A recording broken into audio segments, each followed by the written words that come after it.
तो पिछले एपिसोड में हमने देखा कि जेवियर ने अपने फ्लेम से लूमो को हरा दिया था, जिसकी वजह से वो काफी ज्यादा खुश हो जाता है। लेकिन ये फाइट यहाँ पर खत्म नहीं हुई थी, क्योंकि उसकी नजर उससे भी ज्यादा स्ट्रॉन्ग एनिमी पर पड़ जाती है। अब आगे तो नेक्स्ट एपिसोड बिल्कुल उसी सीन से शुरू होता है, जहाँ जेवियर वू हाउ को देखकर काफी ज्यादा अजीब फील कर रहा था, क्योंकि हम देखते हैं वू हाउ की बॉडी से काफी ज्यादा डार्क एनर्जी निकल रही थी और उसका ब्लड ऑरा चारों तरफ फैल चुका था। यहाँ पर मौजूद एल्डर्स भी वू हाउ की इस डार्क एनर्जी को महसूस कर सकते थे। वो लोग जानते थे कि वू हाउ कितना ज्यादा स्ट्रॉन्ग है। साथ ही साथ वहाँ पर उस मैदान में मौजूद सारे लोग इस डार्क एनर्जी को महसूस कर पा रहे थे, जिसकी वजह से एक खौफ का मंजर फैल चुका था। मिस रियोलिन भी अपनी आंखों से ये सब देख रही थी कि तभी अचानक वो जेवियर को बताती है कि एक बार वू हाउ ने जुनीर को प्रपोज किया था, लेकिन जैसा कि तुम्हें मालूम है कि जुनीर तुम्हें पसंद करती है, तो इसलिए उसने वू हाउ को रिजेक्ट कर दिया था। और दोस्तों शायद इसलिए मैदान में खड़ा वू हाउ जेवियर को इतनी बुरी तरीके से देख रहा है, बिल्कुल ऐसे ही जैसे वो उसे कच्चा चबा जाएगा।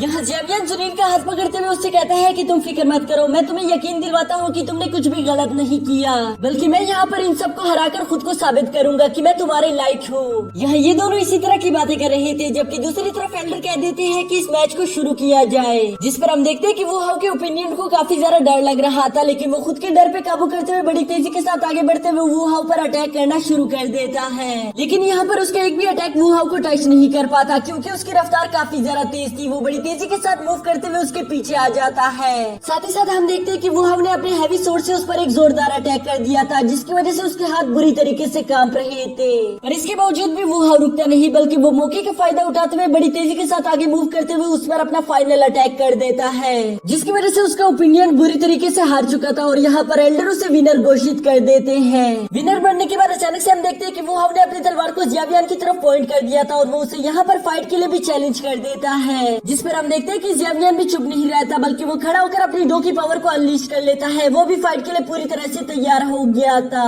यहाँ पर इन दोनों के दरमियान एक खतरनाक फाइट होने ही वाली थी, लेकिन तभी एल्डर इन दोनों को वहाँ पर रोक देते हैं। वो इनसे कहते हैं कि ये कोई प्राइवेट चैलेंज नहीं चल रहा, बल्कि ये कनान कॉलेज का ट्राई आउट चल रहा है। अगर तुम दोनों आपस में लड़ना चाहते हो तो तुम दोनों को कल का इंतजार करना होगा, क्योंकि वैसे भी तुम दोनों एक दूसरे से टकराने वाले हो। यहाँ पर उस एल्डर की ये सारी बातें सुनकर हम देखते हैं कि जेवियर शांत होकर अपनी जगह पर बैठ गया था, जबकि दूसरी तरफ वू हाउ का भी बहुत सारा गुस्सा आ रहा था। वो इसी गुस्से के साथ जेवियर से कहता है कि तुम्हें कल देख लूंगा, और ये कहकर वो भी वहाँ से चला जाता है। अब इसके नेक्स्ट सीन में हम देखते हैं कि शाम हो चुकी थी। जेवियर जुनीर का हाथ पकड़कर वापस अपने रूम्स की तरफ जा रहा था कि तभी इन लोगों के रास्ते में कुछ लड़कियां आ जाती है, जो कि यहाँ पर जेवियर से बात करना चाहती थी, क्योंकि मुझे लगता है कि शायद ये लोग भी जेवियर को पसंद करने लगी हैं। लेकिन जेवियर उन लड़कियों से कुछ खास बात नहीं करता, बल्कि वो उनसे कहता है कि मुझे कल के कंपटीशन के लिए आराम करना होगा, और इसलिए वो जुनीर को लेकर वहाँ से चला गया था। जबकि दूसरी तरफ जुनीर को भी जेवियर पर काफी ज्यादा प्यार आ रहा था। वो जानती थी कि जेवियर यहाँ पर मेरी वजह से किसी भी लड़की से अच्छे से बात नहीं करता, जिसकी वजह से उसे काफी ज्यादा अच्छा फील हो रहा था। अपने रूम में आने के बाद हम देखते हैं कि जेवियर कल्टीवेशन करना शुरू कर देता है, और काफी देर तक कल्टीवेशन करने के बावजूद भी वो इतना ज्यादा खुश नहीं दिखाई दे रहा था, बल्कि वो खुद से कहता है कि अगर मैं इसी स्पीड के साथ कल्टीवेशन करता रहा तो मुझे 6 स्टार डो मास्टर तक पहुंचने में एटलीस्ट 10 दिन लग जाएंगे, जबकि मेरे पास ज्यादा वक्त नहीं है। और ये सब सोचकर वो काफी ज्यादा परेशान हो गया था। साथ ही साथ उसे यहाँ पर अपने फादर की भी याद आ रही थी। वो अपने फादर का जेल लॉकेट निकालकर उन्हें याद कर रहा था। साथ ही साथ वो गुस्से में कहता है कि आप चाहे जहाँ पर भी हो, मैं आपको ढूंढ निकालूंगा। और ये सब कहते हुए उसने गुस्से में अचानक से green lotus fire flame activate कर दी थी, जिसकी वजह से उस जेल पर आग लग जाती है। ये देखते ही जेवियर बड़ी तेजी के साथ उस जेल लॉकेट से आग को हटा देता है, लेकिन ये देखकर वो काफी ज्यादा हैरान हो गया था। वो कहता है कि मैंने सोचा नहीं था कि ये जेल लॉकेट इतना ज्यादा स्ट्रॉन्ग हो सकता है। आखिर इसने मेरे ग्रीन लोटस फ्लेम को कैसे झेल लिया। लेकिन फिर भी वो इसके बारे में ज्यादा ना सोचते हुए उसे वापस अपने स्टोरेज रिंग में रख लेता है कि तभी मास्टर याओ भी वहाँ पर आ चुके थे, जो कि काफी ज्यादा परेशान दिखाई दे रहे थे। इस पर जेवियर उनसे सवाल करता है कि मास्टर क्या हुआ, आप बहुत ज्यादा परेशान दिखाई दे रहे हो। ये सुनकर मास्टर याओचन जवाब देते हैं कि हाँ वो इसलिए क्योंकि मैं यहाँ पर फॉलन हार्ट फ्लेम को सेंस नहीं कर पा रहा। साथ ही वो बताते हैं कि मेरी कोल्ड फ्लेम और फॉलन हार्ट फ्लेम के बीच एक अजीब सा कनेक्शन है, जिसकी वजह से मैं मीलों दूर से उसे स्मेल कर पाता हूँ। लेकिन आज हम यहाँ पर जब कनान कॉलेज के अंदर मौजूद है, तब भी मुझे उसकी स्मेल नहीं आ रही। पता नहीं कुछ अजीब सा लग रहा है। जिस पर जेवियर भी परेशान होते हुए कहता है कि कहीं हमसे पहले ही किसी ने उस फॉलन हार्ट फ्लेम को तो हासिल नहीं कर लिया। ये सुनकर मास्टर याओचन जवाब देते हैं कि नहीं, अभी तक यहाँ पर शायद किसी ने उसे हासिल नहीं किया, नहीं तो मुझे महसूस हो जाता। लेकिन इसके बावजूद भी मैं उस फॉलन हार्ट फ्लेम की एग्जैक्ट लोकेशन के बारे में कुछ नहीं कह सकता। मुझे लगता है कि वो इनर कॉलेज के बीच कहीं होगी, इसलिए तुम्हें किसी तरह भी करके इस कंपटीशन को जीतना होगा, ताकि तुम इनर कॉलेज के अंदर एंटर हो सको, वहाँ पर हमें एग्जैक्ट लोकेशन के बारे में भी मालूम हो जाएगा।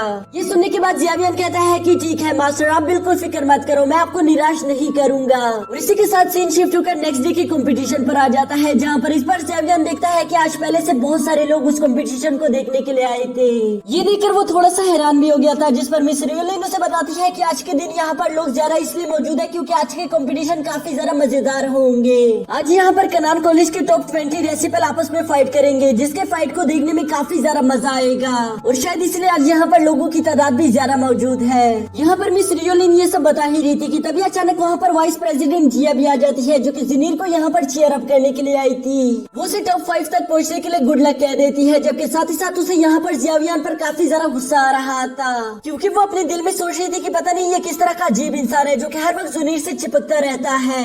जियावियन भी मिस जिया की इस बिहेवियर को देखकर काफी ज्यादा हैरान हो गया था, लेकिन ज़नीर उससे कहती है कि तुम फिक्र मत करो, मिस जिया इसी तरह से है, वो हर किसी के साथ इसी तरह से बिहेव करती है। जिसके बाद हम देखते हैं कि अचानक से वहाँ पर मौजूद वो एल्डर खड़ा हो गया था। वो इन सबको यहाँ पर इस लास्ट राउंड में वेलकम करता है, साथ ही साथ वो यहाँ पर इनको बताता है कि आज के दिन कुछ रूल्स चेंज हो गए हैं, जो सुनकर वहाँ पर मौजूद सारे लोग काफी ज्यादा शॉक हो गए थे कि अचानक से इन लोगों ने रूल्स कैसे चेंज कर दिए। और इसी बारे में वो लोग आपस में बातें करना शुरू कर देते हैं, जिसके साथ ही हमारा यह एपिसोड भी यहीं पर खत्म हो जाता है।